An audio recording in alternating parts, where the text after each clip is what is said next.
Buena Tsara Tikadiabe. Alors en fait, ça veut dire bonjour malgache. Plus précisément, bonjour dans le dialecte de Diego. Alors pour l'explication, ça s'écrit tout simplement.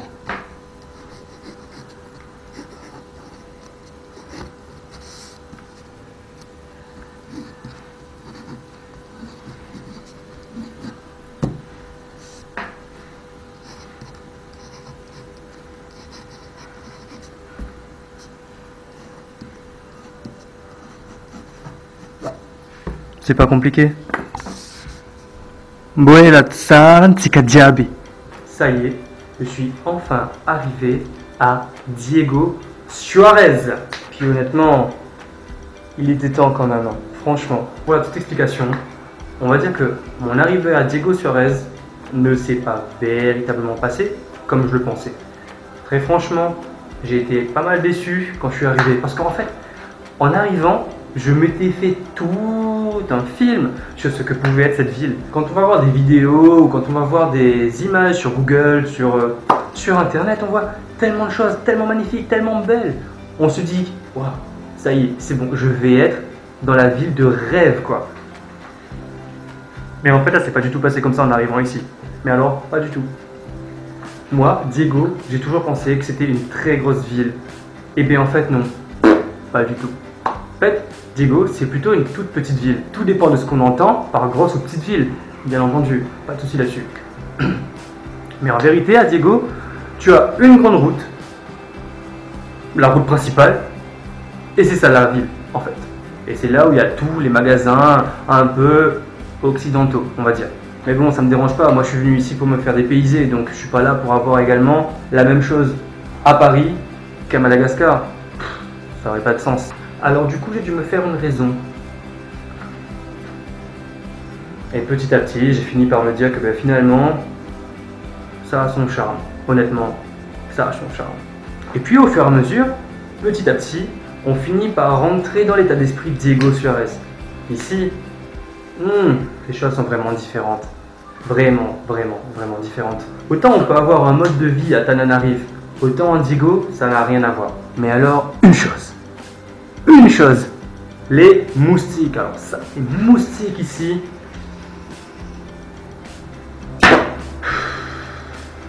les mecs, je te jure, ils sont nés pour ça, pour te sucer le sang. Enfin, que dis-je, pour te pomper le sang du matin au soir. Tu restes chez toi toute une journée, tu vas te faire pomper au moins 10 litres.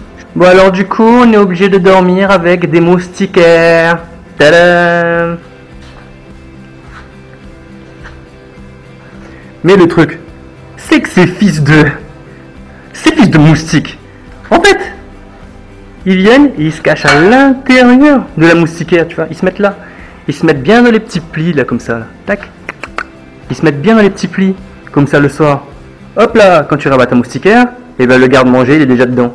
Mais encore, s'il faisait que pomper ton sang, à la limite, c'est pas très grave. Mais c'est con. Il t'inocule la polio, autrement également appelée la malaria aussi. Donc en fait, en gros, franchement, les moustiques, il faut faire super attention avec ça ici. Il y en a vraiment beaucoup, il y en a partout, et il y en a tout le temps. Donc, moustiquaire, spirale anti-moustique, et en plus il faut que tu te badigeonnes avec des trucs à la citronnelle comme ça pour pas que tu puisses avoir, pour pas que tu aies des piqûres de moustiques. Oui, allô? Bon, et puis il faut que tu te badigeonnes avec de l'essence de citronnelle. Attends, bouge pas, je vais te faire voir ce que c'est. Donc voilà, tous les soirs tu te mets ton petit essence et tu te badigeonnes le bras, l'autre bras.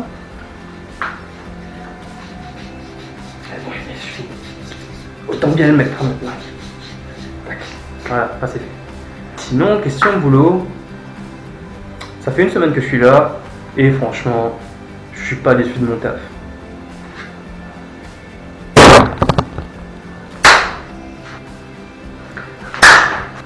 Non, franchement, le boulot est plutôt cool.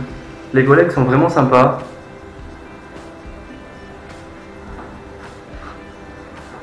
Ils t'intègrent plutôt facilement.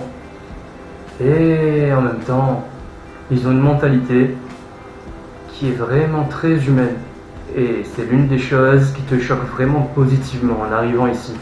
Par exemple, pour vous donner l'explication, cette semaine, c'était l'ouverture de la journée des écoles. C'était l'ouverture de la journée des écoles. Et en fait, à cette occasion, il y a pas cours. Et il y a énormément d'activités qui sont proposées aux élèves. Non seulement aux élèves, mais également à toute l'équipe pédagogique. Au programme, vous avez compétition de slam, élection de Miss, quoi d'autre? Concours de théâtre, compétition sportive.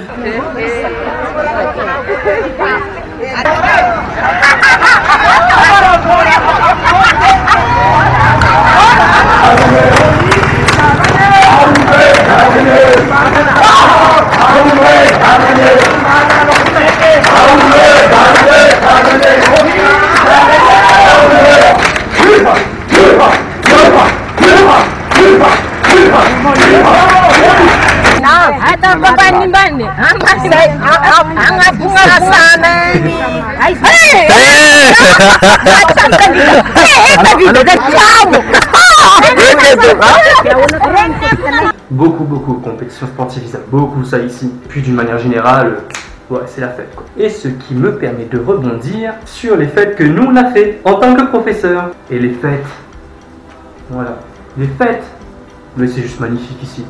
Ici les fêtes c'est un truc de barré. Franchement, l'ambiance malgache c'est un truc de fou. J'ai dansé avec les professeurs plus jeunes, les professeurs les plus vieilles. On a fait cuire à manger au feu de bois. Même la pluie qui est tombée n'a même pas réussi à stopper l'ambiance. On était là, on dansait sous la pluie. En mode trop génial. Franchement, là-dessus, il n'y a absolument rien à dire. D'ailleurs, les profs, tu sais ce qu'ils m'ont dit? Ici, quand on travaille totalement. Quand on fait la fête totalement. Quand on fait l'amour, on fait... Ah oui, encore une petite chose aussi. Le paysage est franchement magnifique. De toute façon, vous verrez. Je vais vous mettre des petites images au cas. Ça vous permettra de vous en faire une idée. Alors non, j'allais oublier, il y a une deuxième chose. Ma fana, il fait chaud. Bon sang, il fait trop chaud ici. Trop chaud. Du matin au soir, il fait chaud. Alors, ici, il y a une spécificité. C'est-à-dire que entre midi et 15h, personne ne travaille. Parce qu'il fait tellement chaud que tu ne peux pas bouger un pouce. Donc en fait, tu as une putain de pause entre midi et 15h. Et je trouve que c'est vraiment justifié. C'est rien que pour rentrer de mon boulot à chez moi. En fait, j'ai même plus besoin de marcher. Je nage de ma transpiration. Hop. Et je rentre chez moi en nageant. À la nage, à la brasse. C'est parti. Ou sinon, si tu as de la maille, si tu as du flou, si tu as de la thune, tu peux prendre des taxis. Surtout qu'ici ça coûte pas très cher les taxis. Ça te coûte 500 arrières. Ce qui équivaut à peu près à... à 75 centimes d'euros. Et je terminerai mon blabla en vous donnant un peu mon sentiment général. Alors ici, franchement, la vie elle est bien, elle est vraiment cool. Mais on vit à un autre rythme. Ici, les choses sont beaucoup plus lentes et également beaucoup plus authentiques. Alors je vous cache pas que des fois j'ai un peu de mal à m'y faire parce que on n'a pas l'habitude de vivre comme ça. Alors, déjà des fois le courant quand il est coupé, il n'y a pas d'eau. Ou quand l'eau est coupée, il n'y a pas de courant. Comment tu fais? Eh bien tu fais pas. Et c'est comme ça qu'il faut faire. Ici les gens se prennent pas la tête.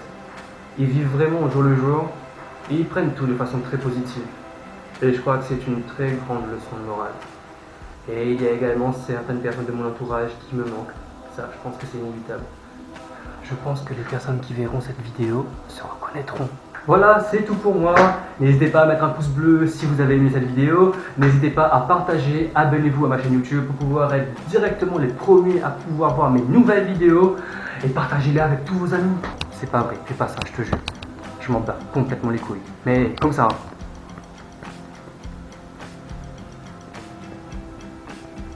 Juste plutôt laisse-moi dans tes commentaires, voir si tu voudrais avoir d'autres aperçus de Madagascar, si tu voudrais que je te fasse d'autres vidéos. Dans tous les cas, n'hésite pas à laisser tes commentaires et à me dire ce que tu en penses. Bon allez c'est bon, j'arrête de faire le clown et je vous laisse avec les images. Et je vous dis à ciao bye.